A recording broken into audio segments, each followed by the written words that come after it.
when he prayed for his friends. Also, the Lord gave Job twice as much as he had before. Amen. Amen. So here we can see there was a turn back, a comeback. Amen. Amen. God can give us back double for our trouble. In Jesus' name. Amen. Amen. So the first thing I think sometimes, like in Job's case, what God gave Job back, God gave Job back his health. Because Job was sick at one time. He was sitting on the ash heap and scraping the boils and all the festering of his body. He was very sick. But God restored health to Job. Amen. Amen. And God wants to restore health to you and me. It says in Isaiah, your healing will break forth. Amen. Amen. Your healing will break forth. And you guys all know that I've had asthma for many, many years. But slowly but surely it's been getting better. But the final break forth is still ahead of me. And it's going to, I believe in 2026, I'll be totally good. Amen. Amen. So God can restore health to us. You guys all know Joel Osteen, the preacher, American preacher. Yes. So his mother had cancer, like very bad cancer. I'm talking about 15 years ago. And God restored to her health. And for now 15 years, she's been cancer free and been enjoying a normal life. And only God can do that. Amen. Amen. So when Jesus died on the cross, he died for our sin, but also for our sickness and for our diseases. And even if we do have a bit of aches and pains, he will heal us at the right time. Even when Israel was in the desert, it says, I am the Lord that healeth thee. Amen. Amen. Sometimes it's a process, sometimes it can be immediately. Amen. Amen. But just believe, God, that he can restore your health to your body. Amen. Amen. Diabetes, asthma, whatever it may be, different things to different people. Amen. Then God, they can restore power to us. Amen. Amen. You know what? When I first got saved, I had so much power. I felt I could raise the dead and I could do anything. But then I went through this valley where the power somehow disappeared. Amen. But the Bible says, those that wait upon the Lord, they shall renew their strength. They shall renew their power. Amen. Amen. And I believe God restored to Job his power, because before he was a respected man, and then even the children mocked him. But God restored that dignity and that power to Job, and he will do the same for us. Amen. Amen. In the book of Acts, it says that on the day of Pentecost, Jesus first told them, wait in Jerusalem until you're endued with power. But on the day of Pentecost, they received that power. Amen. Amen. The first, when Jesus walked with them, they had the power. They could also cast out demons and heal the sick, but then somehow they all ran away and went back fishing. But then the restoration came. They were restored, and God gave them power on the day of Pentecost to heal the sick, to raise the dead even. Amen. Amen. So I don't know where you are in your journey, but if you've lost your power, God will restore that power. Amen. But the secret is just to keep our eyes upon Jesus. Amen. Amen. Like on the day of Pentecost, they were waiting in Jerusalem, praying, seeking the Lord. Lord, we need that power, because without that power, we can't do the things that you told us to do. Amen. Amen. So I trust God that we're going to see great things, mighty things, miracles, like we won't even believe our eyes. But we can't do it in our own strength. We have to wait upon the Lord to restore that power to us. Amen. Amen. You know, a while back there by us, there was load shedding. There was no power. They discovered that the box where the generator is, or whatever that thing is, that thing blew up. Transform. The transformer. Yeah, exactly.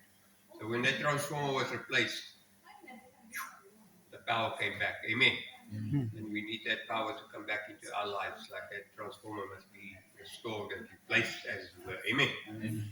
Hallelujah. Praise God. If we have the power of God, I tell you, we are the head and not the tail. We are top and not at the bottom. Amen. Amen. Whatever we bind in Jesus' name will be bound. Whatever we loose will be loose. And greater is he that's in me than he that is in the world. I can do all things through Christ that strengthens me. Amen. When that power is upon us. Amen.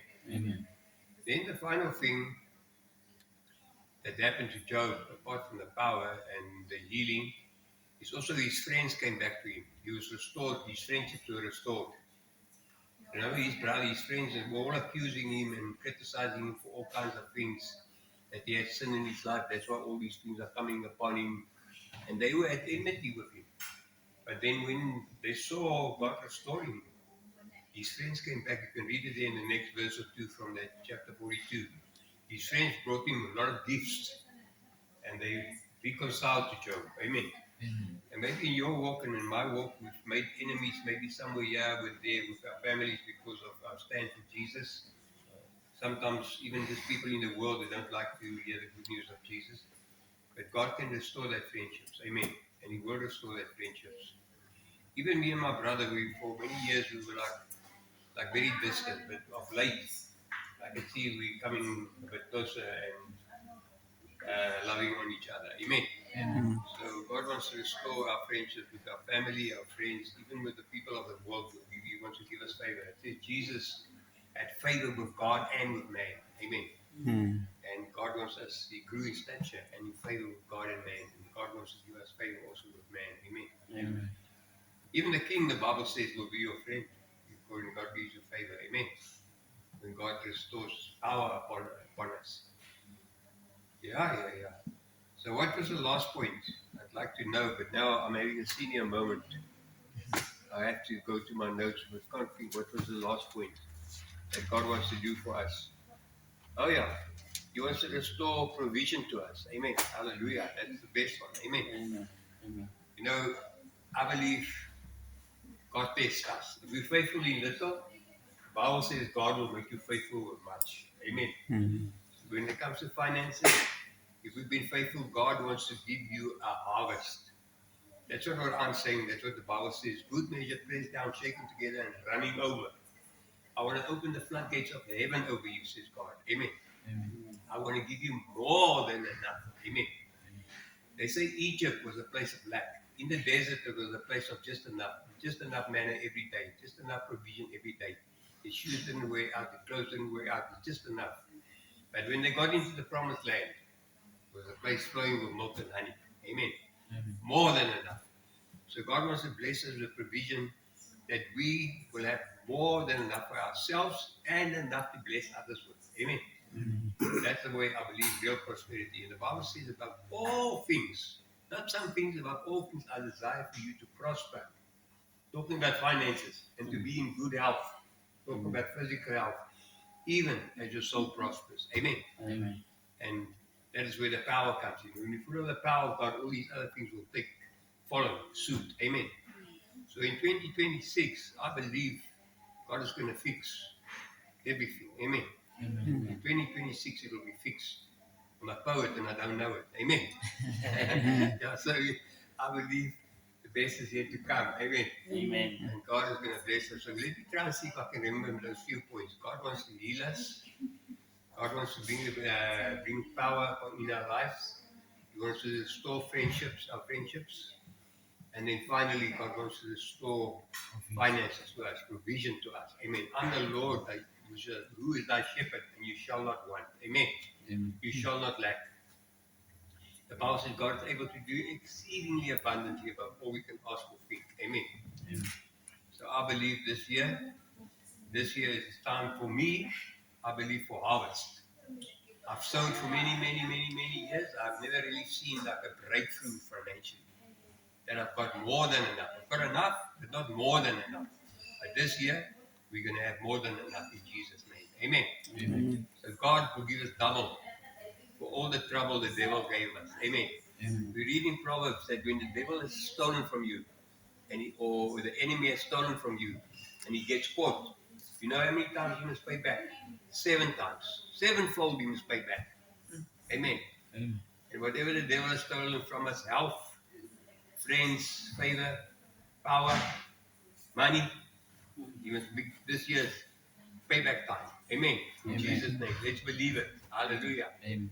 Thank you, Lord. I pray for anybody today, Lord, that doesn't know you, that you will help them to open their hearts for Jesus, to come into their lives. And if you are watching this video this morning, that we are speaking about this morning, open your heart for Jesus. The Bible says, seek first the kingdom of God, and then all the other things shall be added unto you. Open your heart for Jesus. Just say this simple prayer. Say, Lord, come into my heart, come into my life. Forgive all my sins. Wash me in your blood. Make me your child. I believe you died for me. You rose again so that I can have eternal life. Hallelujah, hallelujah. And I pray for you those 4 things, that God's power will come upon you, that friendships and relationships will be restored in your family and in your community. And then number 3, that your body will be healed right now in Jesus' name. By His stripes you have been healed. And then finally, God will bless you with abundance of financial provision in Jesus' name. You sow bountifully, you will reap bountifully in Jesus' name. Amen. Amen. God bless. Hallelujah, hallelujah.